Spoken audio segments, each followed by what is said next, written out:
আসসালামু আলাইকুম, ঈদ মুবারক। আগামীকাল ঈদ, কোরবানি ঈদ, ঈদুল আজহার। আমি আসছিলাম সখীপুর। সখীপুর থেকে এখন আবার কালিয়াতি চলে যাচ্ছি। আমি আছি সখীপুর গজারি বাগানের ভিতরে।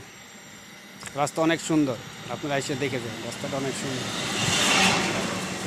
রাস্তা অনেক সুন্দর।